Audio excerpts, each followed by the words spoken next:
సందేశాత్మక చిత్రం వినరా ఓ వేమను ఆదరించాలి. మహబూబాద్ జిల్లా తొర్రూరు పట్టణంలోని స్థానిక అశ్విని థియేటర్లో వరంగల్ కు చెందిన నిర్మాత నలమస సురేష్ రూపొందించిన చిత్రం వినరా ఓ వేమ సినిమాను ప్రదర్శించడం జరిగింది. సినిమాను వీక్షించిన ప్రేక్షకులు మాట్లాడుతూ సందేశాత్మక చిత్రాలను ప్రజలందరూ ఆదరించాలని, సమాజానికి ఉపయోగపడే ఇలాంటి చిత్రాలను రూపొందించిన దర్శక నిర్మాతలను ప్రతి ఒక్కరూ ప్రోత్సహించాలని అన్నారు.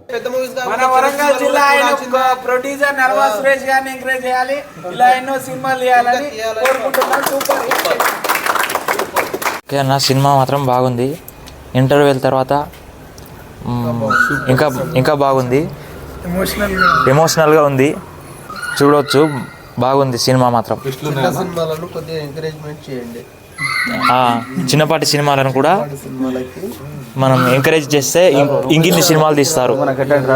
ఏదో బయట వారసత్వంగా హీరోలు వచ్చి వాళ్ళను ఆ సినిమాలను చూసి వాళ్ళను గొప్ప వాళ్ళని చేయడం కంటే ఇలా కింది స్థాయి నుంచి కష్టపడి వచ్చే వాళ్ళను ఎంకరేజ్ చేస్తే ఇంకిన్ని సినిమాలు తీస్తారు, వాళ్ళు కూడా ఒక స్థాయికి వస్తారు. చూడొచ్చు సినిమా. చిన్న స్థాయి నుంచి ఆయన ఇప్పుడే కష్టపడుకుంటూ తీస్తూ చాలా రోజుల నుంచి వెళ్ళి కష్టపడ్డాడు, దాదాపు 2-3 years నుంచి వెళ్ళి. దాని ద్వారా సినిమా అయితే మాత్రం సూపర్ ఉంది, బాగున్నది.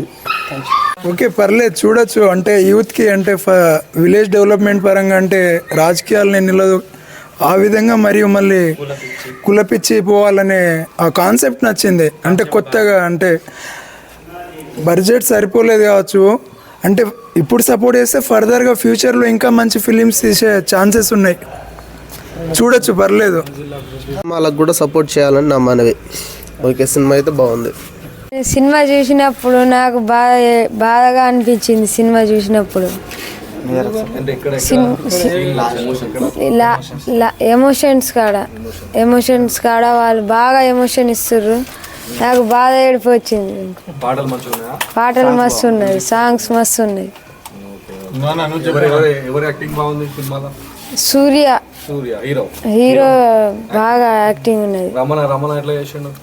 రమణ మస్తు ఉన్నది, బాగానే ఉన్నాడు, మంచిగానే ఉంది, మాత్రం మస్తుంది. ఓకే బ్రో, సినిమా బాగున్నది, పర్వాలేదు, అందరు కూడా చూడొచ్చు. చాలా మంచిగా ఉన్నది సినిమా. సెకండ్ హాఫ్ కూడా ఇంకా హైలైట్ ఉన్నది. సూర్య క్యారెక్టర్ అతను చేసిన కూడా మంచిగానే ఉన్నది, పర్వాలేదు, అందరు కూడా చూడొచ్చు. తొడగడి చెప్తున్నా, సినిమా మాత్రం మస్తుంది, అందరు రావాలి.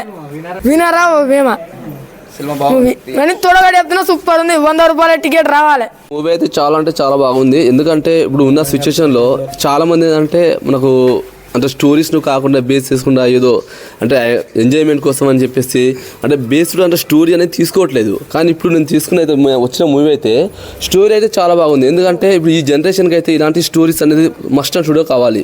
ఎందుకంటే ప్రతి విలేజ్లో డెవలప్మెంట్ కోసం కానీ అలాగే ఇలా కులపిచ్చి కానీ ఇలాంటివి లేకుండా ఇలాంటి మూవీస్ని మనం కూడా ఎంకరేజ్ చేయాలి. ఇలాంటి స్టోరీని కూడా మనం ట్రూగా మనం బేస్ చేసుకోవాలి. విలేజ్లలో కూడా మనం కూడా ఈ స్టోరీ అనే కాన్సెప్ట్ బాగుంది. స్టోరీ మెయిన్ అయితే కాన్సెప్ట్ బాగుంది. అంటే ఇలాంటి కాన్సెప్ట్ ఉంటే మూవీస్ అనేది బాగా ఆడితే వాస్తవానికి. ఎందుకంటే ఇప్పుడు ఒక చిన్న మనకు గ్రాఫికల్ ఒక మూవీ వచ్చింది అంటే దానికి హీరో లేరు, ఎవరు లేరు. అంటే కూడా మూవీ వచ్చేసి దగ్గర నియర్లీ 1000 crores అనేది నాకు క్రాస్ చేసింది. అయినా కూడా ఇలాంటి మూవీస్ నాకు స్టోరీ బాగుంటే చాలామంది అంటే ఇప్పుడున్న సిచ్యువేషన్లో అంటే ఇప్పుడు ఫ్రైడే కదా అంటే నాకు చాలామంది తెలియకపోవచ్చు. చిన్న మూవీస్ కాబట్టి వీళ్ళకి ఏంటంటే బడ్జెట్ తక్కువ ఉంది కాబట్టి వీళ్ళు పబ్లిసిటీ చేయకపోవచ్చు. కానీ ఇలాంటి మూవీస్ని మనం చెప్పడం వల్ల ఏంటంటే చాలామంది తెలుస్తుంది. ఏంటంటే ట్రూ స్టోరీ, మనకు కాన్సెప్ట్ బాగుంది, అంటే న్యాచురల్గా ఉంది మూవీ. కాబట్టి ఇలాంటి మూవీని ప్రతి ఒక్కరు బేస్ చేసుకొని ప్రతి ఒక్కరు సపోర్ట్ చేసుకుంటా కూడా చాలామంది వాళ్ళు రెఫర్ చేయాలి అని చెప్పేసి నా మనవి.